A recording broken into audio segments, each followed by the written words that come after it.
Assalamualaikum warahmatullahi wabarakatuh. Perkenalkan, nama saya Muhammad Hairudin. Di sini saya akan mempresentasikan tentang pengambilan keputusan bisnis. Yang pertama, keputusan bisnis adalah keputusan yang didasarkan pertimbangan optimum untuk mendapatkan untung, bermanfaat, atau rugi sehubungan dengan operasional usaha.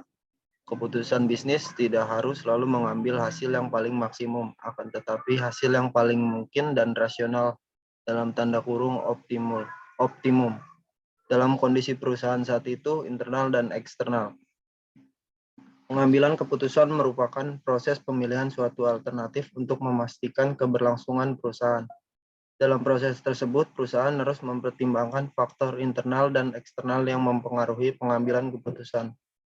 Faktor internal contohnya sumber daya yang diperlukan oleh perusahaan untuk pengambilan keputusan dengan baik.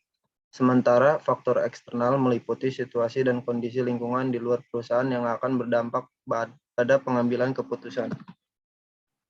Bagaimana cara mengambil keputusan secara logis dalam sistematis dengan mempertimbangkan kedua faktor tersebut? Berikut ada tahapannya. Yang pertama, menetapkan keputusan.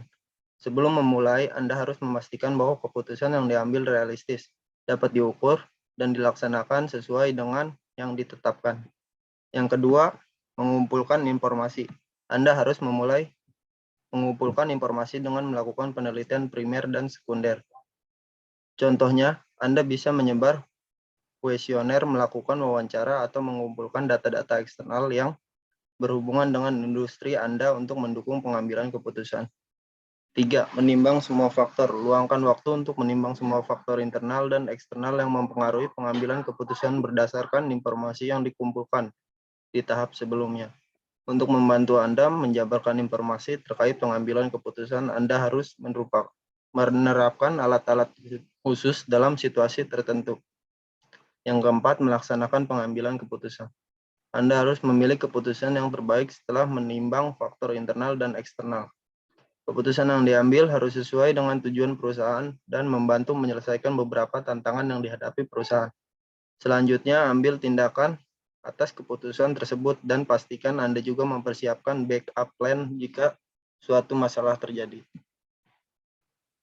Ada 5 hal yang mempengaruhi pengambilan keputusan dalam membangun bisnis. Yang pertama, penilaian individu. Penilaian individu mengambil peran yang besar dalam mempengaruhi aspek terjadinya suatu putusan. Setiap individu akan memandang putusan terjadi didasarkan sebagai sisi yang berbeda, yaitu lebih kepada keyakinan yang dimiliki seorang dalam memahami kondisi serta berakhir pada pengambilan keputusan. Penilaian yang diambil didasarkan pada latar belakang pengalaman, masa kecil, faktor keluarga, dan sebagainya, yang memang mempengaruhi seseorang dalam cara berpikir, kemudian cara menilai suatu berdasarkan pengalaman dan pemikiran baru.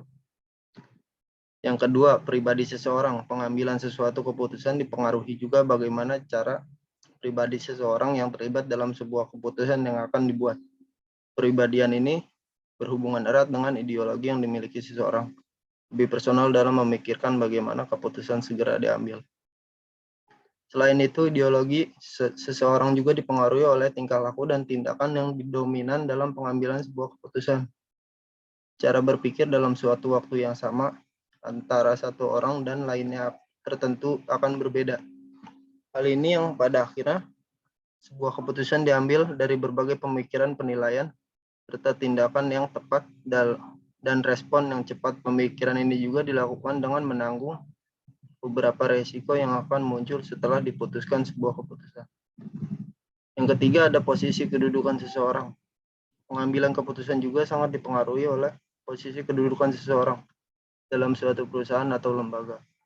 Orang-orang pemegang jabatan penting tentu akan memiliki hak dalam pengambilan keputusan, dan keputusan tersebut harus dimiliki semua pihak.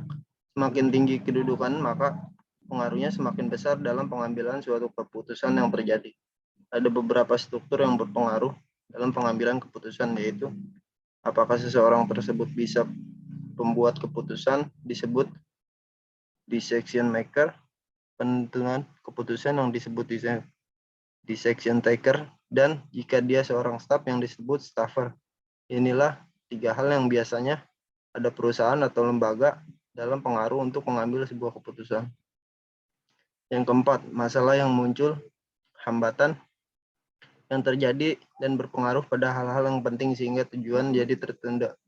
Keberadaan masalah menjadi hal yang menyimpang dan tidak sesuai apa yang direncanakan, diharapkan namun tidak berjalan semestinya.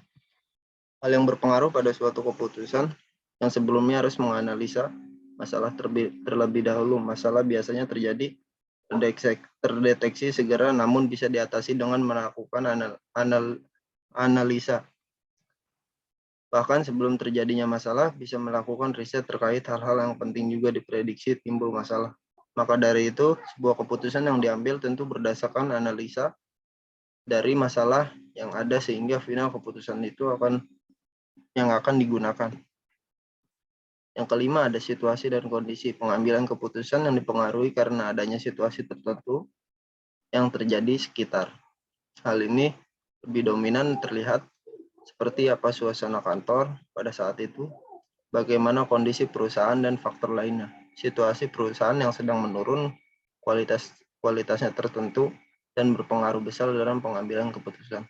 Sementara itu, kondisi itu lebih dominan oleh keadaan manusia yang terlibat secara langsung. Misalnya saja, terjadi pemogokan karyawan secara besar-besaran, penurunan kinerja karyawan pada saat itu, maka keputusan tidak mudah diambil dan dipastikan harus dipikirkan lebih baik agar tidak terjadi resiko yang setelah pengambilan keputusan. Jenis gaya pengambilan keputusan bisnis dan contohnya. Pengarahan gaya pengambilan keputusan direktif menggunakan pemikiran yang cepat dan tegas untuk menentukan solusi. Pembuat keputusan direktif memiliki toleransi yang rendah terhadap ide-ide yang tidak jelas atau ambigu. Mereka fokus pada tugas dan akan menggunakan pengetahuan dan penilaian mereka sendiri untuk sampai pada kesimpulan dengan masukan efek selektif dan individu lain.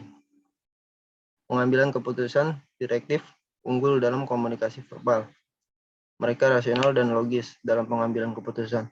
Ketika tim atau organisasi membuat keputusan cepat, pembuat keputusan gaya direktif dapat secara efektif membuat pilihan gaya mereka berharga untuk membuat keputusan jangka pendek. Contoh, pemegang saham perusahaan telah memilih untuk memperluas opsi 401K mereka kepada semua karyawan saat ini, dan karyawan baru telah mereka menyelesaikan masa percobaan 90 hari. CEO sekarang memutuskan apakah perusahaan akan menyediakan dana pendamping bagi karyawan yang memberikan dana 400K untuk mereka. Dia berpikir tentang bagaimana ini dapat membantu menarik talenta terbaik untuk tim mereka. CEO melihat proyeksi anggaran yang baru saja dia siapkan dan memikirkan bagaimana dana yang dialokasikan untuk proyek lain dapat dia gunakan untuk mencocokkan kontribusi karyawan. Dia memutuskan bahwa karyawan yang memberikan kontribusi yang mereka akan dicocokkan 4% oleh perusahaan. Analitis. Yang pertama ada analitis. Pembuat keputusan analitis dengan hati-hati menganalisis data untuk menghasilkan solusi. Mereka adalah pemikir yang hati-hati dan mudah beradaptasi. Mereka menginvestasikan waktu dan mengumpulkan informasi untuk membentuk kesimpulan. Para pengambil keputusan ini berorientasi pada tugas, tapi memiliki toleransi yang tinggi terhadap ambiguitas. Pembuat keputusan analitis membutuhkan waktu untuk mengumpulkan data dan bukti sebelum mereka sampai pada kesimpulan. Ketika mereka membuat keputusan, mereka telah melihat semua detail dan bentuk apa yang mereka yakini sebagai solusi terbaik. Contoh, tim pemasaran perusahaan penyiaran olahraga ditugaskan untuk mengidentifikasi bagaimana cara mereka dapat menjangkau audiens yang lebih luas dengan kampanye iklan mereka saat ini. Manajer pemasaran meminta setiap pemimpin tim untuk menyerahkan laporan dari berbagai kampanye mereka termasuk jumlah demografis setiap audiens. Mereka membaca setiap laporan kemudian bertemu dengan pemimpin tim. Setelah pertemuan manajer pemasaran untuk memutuskan membeli lebih banyak ruang tim di situs web sosial media selama 30 hari ke depan. Yang kedua, konseptual. Mereka membuat keputusan dengan kaya konseptual. Adalah pemikiran yang gambaran besar, bersedia mengambil resiko. Mereka mengevaluasi pilihan dan kemungkinan yang berbeda dengan toleransi yang tinggi terhadap ambiguitas. Mereka berorientasi sosial dengan meluangkan waktu untuk mempertimbangkan ide-ide dan solusi kreatif. Membuat keputusan konseptual menantikan apa yang bisa terjadi jika keputusan dibuat. Kesimpulan mereka datang dari menyualisasikan berbagai peluang dan hasil untuk masa depan. Mereka kuat dalam membuat keputusan jangka panjang. Contoh, perusahaan retail rintisan Joe berkinerja baik selama tahun pertama mereka. Dia berpikir tentang bagaimana perusahaan dapat membuka toko secara nasional dalam 5 tahun ke depan. Ketika pengembangan belanja baru mulai dibangun di kota besar terdekat, ia memutuskan untuk membuka cabang toko baru di lokasi tersebut. Meskipun membuka toko baru itu beresiko, Joe yakin dan timnya akan berhasil, dan ini akan membantu mereka meluncurkan merek mereka secara nasional. Kesimpulan, dengan adanya beberapa hal yang mempengaruhi bagaimana pengambilan keputusan bisa diambil, maka setiap keputusan memiliki efek baik atau bisa jadi lebih buruk.